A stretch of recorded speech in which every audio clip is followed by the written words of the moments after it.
Assalamualaikum warahmatullahi wabarakatuh. Salam jumpa lagi di channel ini. Ya, kekalahan Indonesia atas Australia masih menjadi sebuah kekecewaan dan kesedihan bagi publik sepak bola Indonesia. Perdebatan di jagat maya atas kekalahan Indonesia ini pun mencuat ke permukaan. Ada juga netizen yang meminta pengamat sepak bola Tommy Welly bersuara untuk menyampaikan komentar kritis seperti di era pelatih Shin Tae-yong.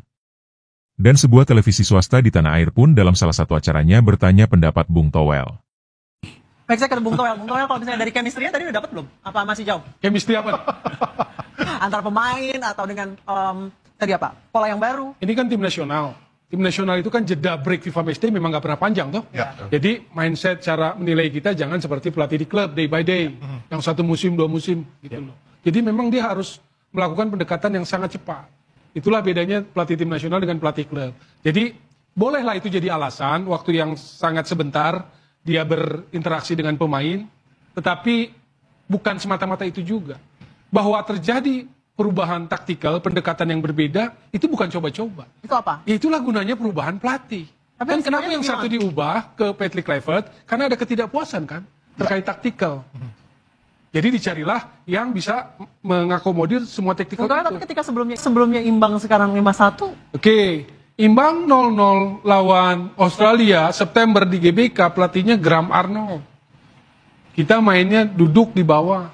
Nggak bisa sama membandingkan Australia yang Graham Arnold dengan Popovich.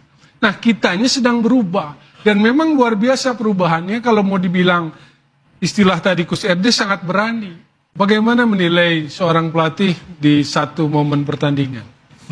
Artinya terlalu cepat ketika meminta Kluivert out seperti itu. Ya, jadi bukan tadi soal PD gini loh. Ini pertandingan yang sama-sama butuh poin. Australia butuh poin, Indonesia butuh poin. Jadi saya nggak yakin bahwa pemain itu tapi ini harapannya udah tinggi overconfident. banget. Harapan masyarakatnya udah tinggi banget. Bung. Betul.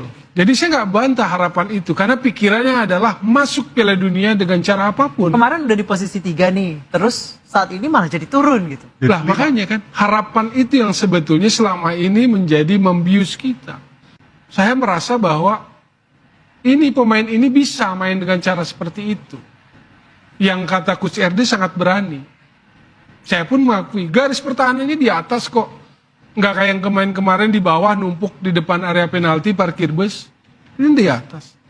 Jadi Lebih memperlihatkan secara kualitas. tontonan lebih seru. Kalau kita bicara kualitas Tapi resikonya sepak lebih bola, tinggi toh. ya. Bung Towel bilang kalau permainan tadi seru gitu. Kalau dari sisi penonton. Tapi yang penting kualitas. kualitasnya ya seru. Taktikalnya berbeda. Nah, yang penting berkualitas atau yang penting menang? Yang penting menang. Tapi kalau kita melihat tadi analisis dari Coach RD juga dari Coach STY, menurut Bung Sid nih, Kluivert tuh udah pantas belum sih jadi head coach tim nasional? Ya soal pantas nggak pantas kan ini relatif. Aha. Kalau kita lihat dari CV yang dia miliki untuk tim nasional, Masih ya jauh. dia masih jauh. Menurut saya masih jauh. Dia beruntung aja punya Nama besar, Alex ya, aslinya. Pastor Ya, ya. dan Denny Lansat. Otaknya mungkin di Alex Pastor bukan di Kluivert. Kluivert cuma berdiri aja petentang kali begitu ya. Kok dari amatan Anda seperti apa? Dan kalau tadi saya mau komentarin Bang Towel soal pertandingan tadi, apa seru dan berkualitas ya Bang Towel ya?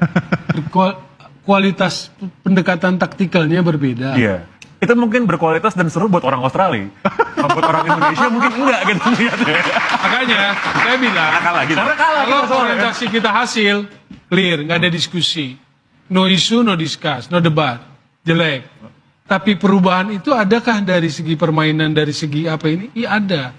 Kalau yang paham bola, bahwa itu berisiko seperti Coach RD, orang pelatih, iya. Pangi aja bilang kan boring kan, cara mainnya boring. Mau di level ASEAN, mau di level Asia mainnya boring. Mau naturalisasinya udah 10, udah 12, udah 15, retreat dia parkir bus di bawah. Dari sisi hasil pragmatis. Itu salah nggak sih? Tapi kalau itu bisa dapat hasil kemenangan gimana Bang Towel? Ya makanya bukan salah benar. Iya, makanya Makanya bukan salah benar. makanya kita menilai dari hasil akhir dong Makanya kalau gitu kita kan. bicara diskusi hasil akhir, clear.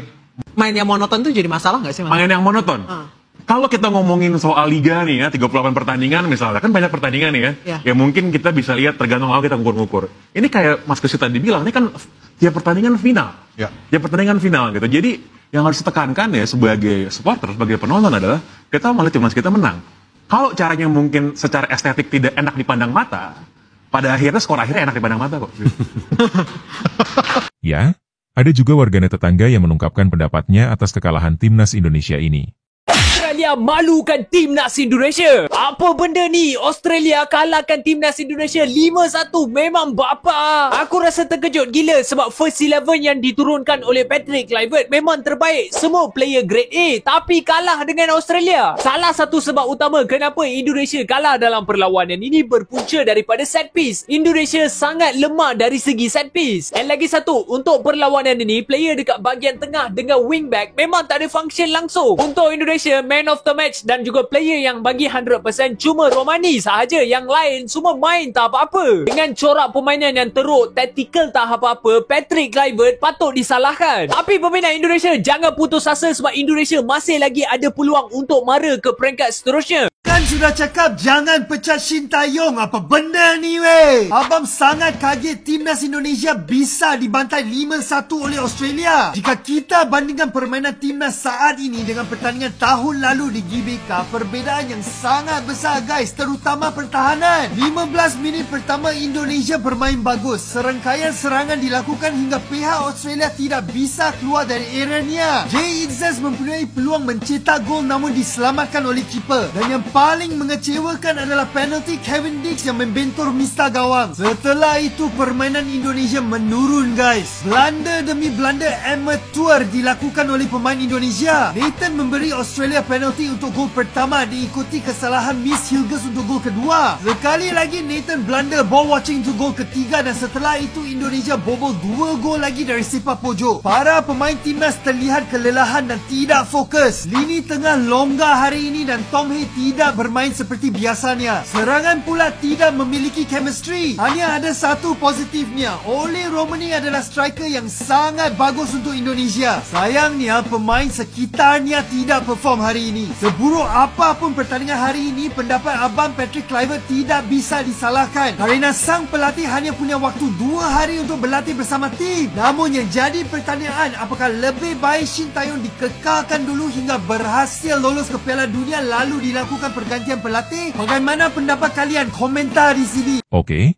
meskipun timnas Indonesia kalah dari Australia namun timnas Indonesia masih memiliki peluang untuk lolos ke putaran selanjutnya dengan memanfaatkan peluang di beberapa pertandingan tersisa. Saat ini Indonesia turun 1 peringkat klasemen sementara, dari peringkat ketiga turun ke peringkat keempat, setelah Bahrain dikalahkan Jepang dengan skor 2-0.